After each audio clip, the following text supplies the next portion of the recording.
भैया। हाँ लक्ष्मण। वन में हमें घूमते घूमते 10 वर्ष हो गए। इन वर्षों में हम कई संत महात्माओं को मिले। इन सबके तो नाम भी याद नहीं रहेंगे। लक्ष्मण, केवल नामों की सूची याद रखने से क्या लाभ?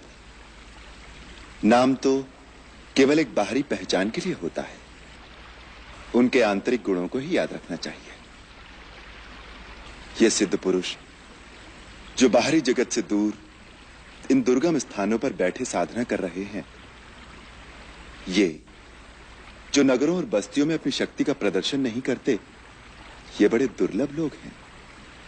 इनके तो दर्शन मात्र से ही लाभ होता है। केवल दर्शनों से क्या लाभ होता है? सीते, जैसे धूप में केवल बैठने मात्र से ही सूर्य की गर्मी हमारे शरीर में प्रवेश करती है, उसी प्रकार उनके निकट बैठने से उनके आत्मज्ञान, उनकी शक्तियों, उनकी भावनाओं का सूक्ष्म प्रकाश हमारे सूक्ष्म शरीर में प्रवेश करता है। वो बिना कुछ कहे ही बहुत कुछ दे देते हैं। तपोवन के जिस भाग में अब हम प्रवेश कर रहे हैं, वहां एक से एक महान ऋषि होंगे। यदि उनके सत्संग का पूर्ण लाभ उठाना हो तो अपने मन और बुद्धि की खिड़कियां और द्वार खोलकर उनके चरणों में बैठ जाना चाहिए। यदि उनके पास जाकर विनम्रता से एक भिक्षुक की भांति मन की झोली फैलाकर चुपचाप बैठ जाओगे, तो अपनी साधना के द्वारा प्राप्त किए हुए ज्ञान के अनमोल रत्न वो तुम्हारी झोली में अनायास ही डालते रहेंगे।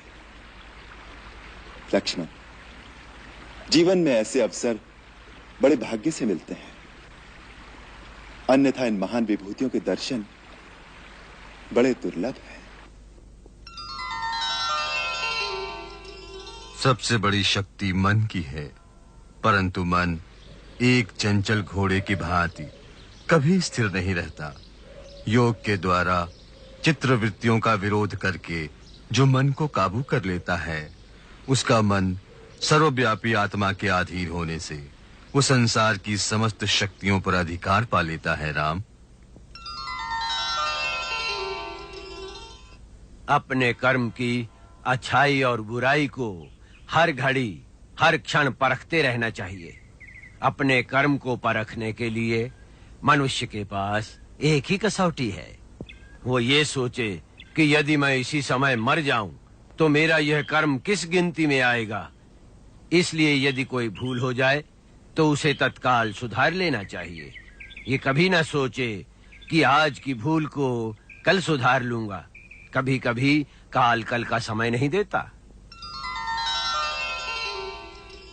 धर्म के मार्ग पर चलने के लिए ज्ञान का प्रकाश आवश्यक है। यदि ज्ञान का प्रकाश न हो तो अंधकार पूर्ण मार्ग पर धर्म एक अंधे की भांति भटक सकता है। जहां जीवन है वहीं मृत्यु है, जहां मंगल है वहीं अमंगल भी साथ खड़ा है। केवल सुख पकड़ने जाओगे तो उसी की छाया में दुख को भी खड़ा पाओगे। अतः जो सुख और दुख दोनों से विरक्त होकर आत्मा में लीन होता है, वही शाश्वत आनंद को पाता है। उसी को मुक्ति कहते हैं।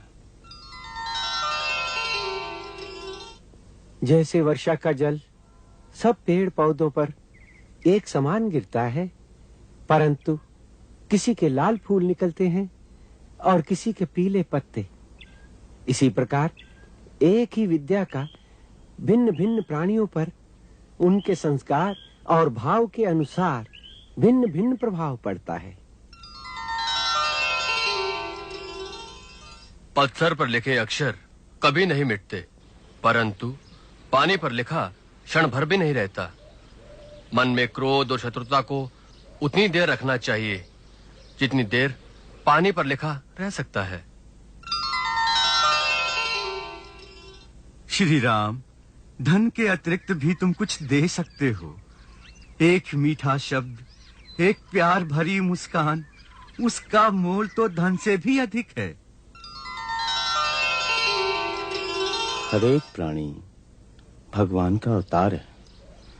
परंतु वह अपनी ही माया के जाल में फंसकर अपने आप को नहीं पहचानता।